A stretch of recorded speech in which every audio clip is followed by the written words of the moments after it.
Papuntang ano, tsaka ito yung tugawan na tinayo. Actually ano lang yan, tent lang yan, parang tent.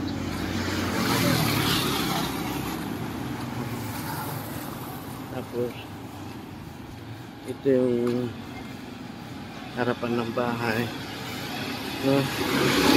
Yung mga ginita, ginita rito.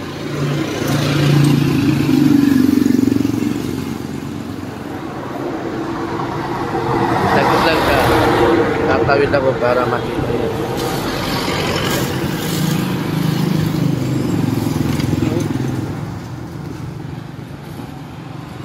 Ito na yung kabuuang bahay na pinarenovate ni Mr. Berting. Ang laki ng pinagbago kasi nga